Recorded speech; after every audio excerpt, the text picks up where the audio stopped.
Part 6. Farid nekat. Aku tidak dapat mengelak sekarang karena ponsel masih berada di dekat telingaku.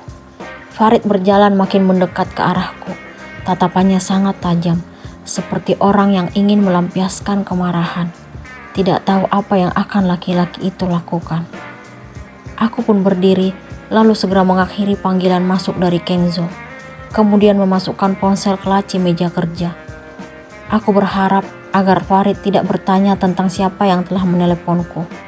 Kalau sampai dia tahu, entah apa yang akan dia katakan. "Kamu mengabaikan telepon dariku? Sesibuk apa kamu?" Farid mendekatkan wajahnya ke wajahku. Apa yang kamu lakukan, Kay? Kamu mengabaikan telepon dari suamimu hanya karena menerima telepon orang lain. Kamu pikir aku tidak menyadari kalau kamu sedang menelpon tadi? Farid berbicara kepadaku sangat keras. "Kenapa kamu selalu membentakku?" Aku sangat sedih mendengar hardikannya. "Kamu yang memaksaku berbuat seperti itu. Kamu tidak mengerti dengan apa yang kurasakan setiap kamu berbicara dengan nada tinggi padaku. Kamu membuatku menjadi seseorang yang selalu merasa ketakutan kalau sedang berada di dekatmu.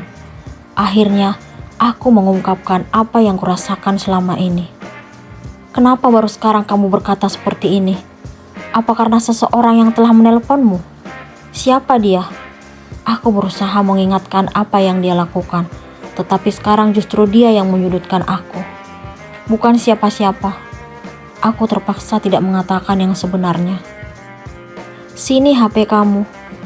Aku tidak tahu harus berbuat apa jika Farid mengetahui orang yang telah menelponku. "Apa hakmu memeriksa ponselku? Itu privasiku."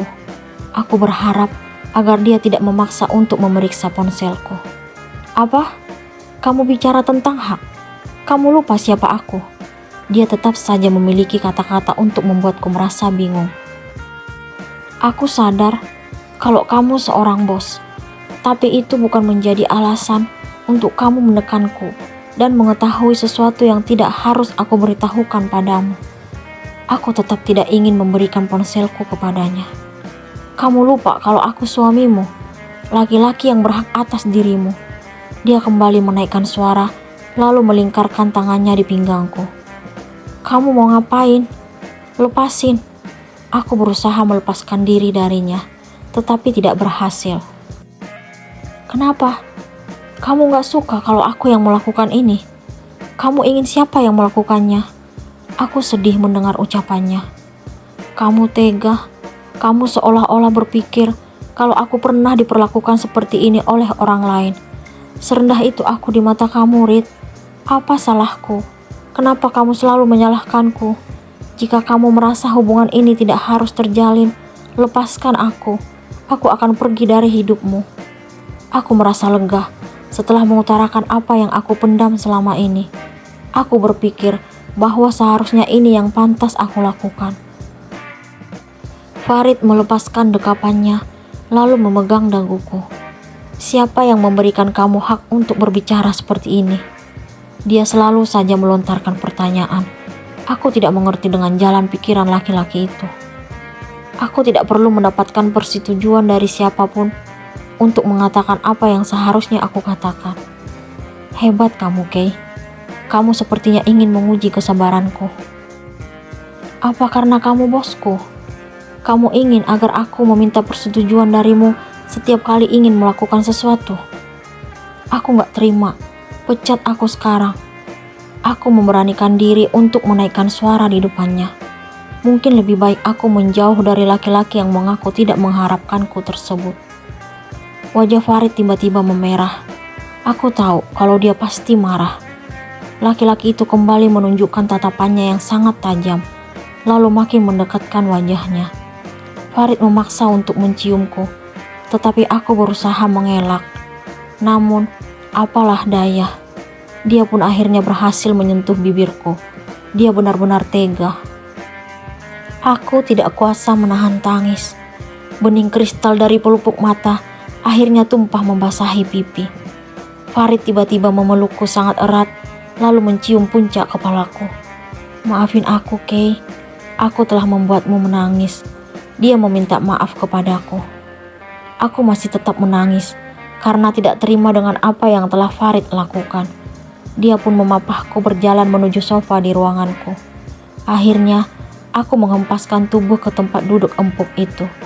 Aku hanya mampu terdiam, sedangkan dia tetap melontarkan kata maaf. Jarum jam telah menunjukkan angka 5. Farid mengajakku pulang. Sore ini, dia bersikap tidak seperti biasanya. Entah kenapa laki-laki itu menghampiriku ke ruangan. Kami pun segera beranjak lalu menuju parkiran.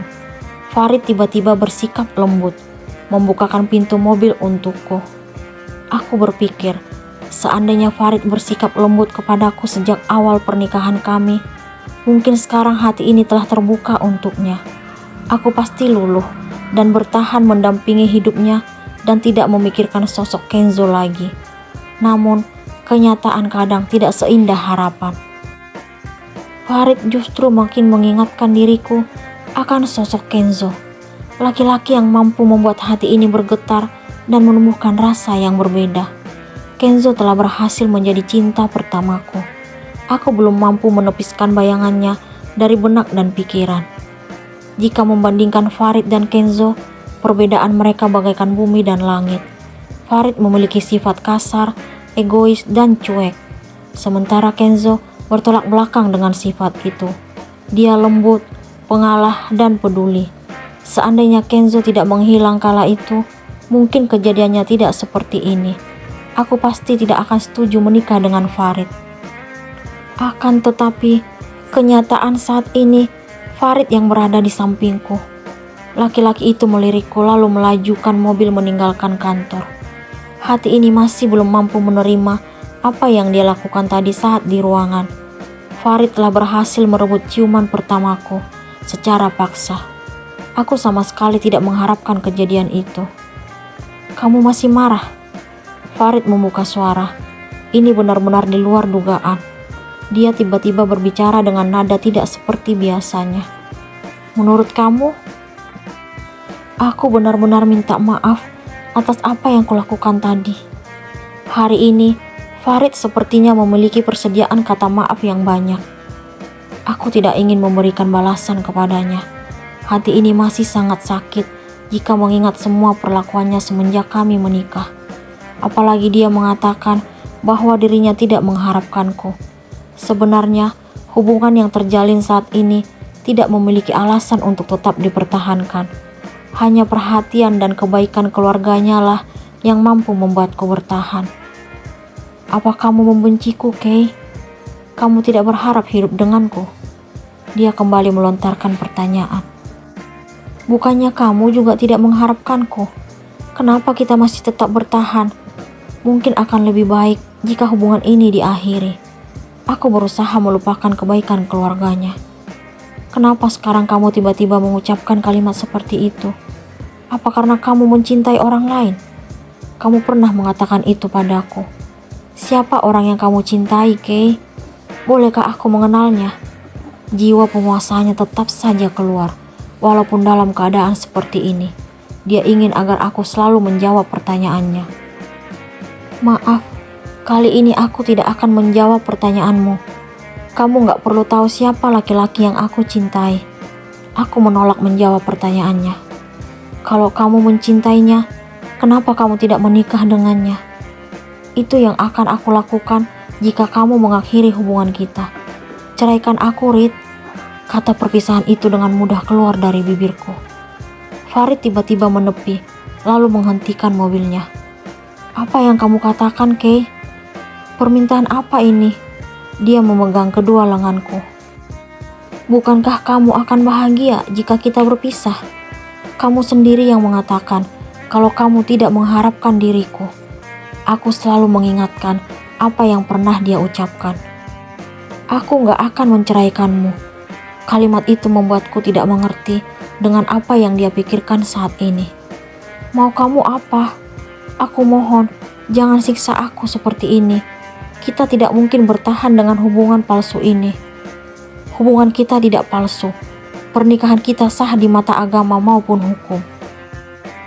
Tapi hubungan yang kita jalani tidak berdasarkan cinta. Aku tidak ingin hidup bersama laki-laki yang tidak mencintaiku. Aku yakin kalau kamu juga merasakan hal yang sama. Kamu pasti ingin memiliki istri yang benar-benar kamu cintai. Aku mohon, mengertilah. Aku berusaha memberikan penjelasan kepadanya. Sampai kapanpun, aku tidak akan menceraikanmu. Titik. Aku merasa kesal mendengar apa yang Farid ucapkan. Apa sebenarnya yang diinginkan laki-laki itu? Dia mengatakan tidak mengharapkanku. Tetapi kenapa dirinya tidak bersedia mengakhiri hubungan kami? Jika dia tidak melepaskan ikatan kami, bagaimana aku akan mengutarakan perasaan yang telah lama tersimpan ini kepada Kenzo? Farid tidak tahu kalau laki-laki yang kucintai adalah seseorang yang dia kenal. Aku tidak mungkin akan tetap bertahan hidup bersama laki-laki yang tidak aku cintai. Di samping itu, Farid juga selalu bersikap kasar dan menyalahkan diriku. Dia tidak pernah memikirkan bagaimana perasaanku menghadapi dirinya yang menunjukkan keegoisan dan keras kepala. Wanita mana yang akan sanggup menghadapi pria seperti itu? Sampai kapan Keira akan tetap bertahan menjadi istri Farid?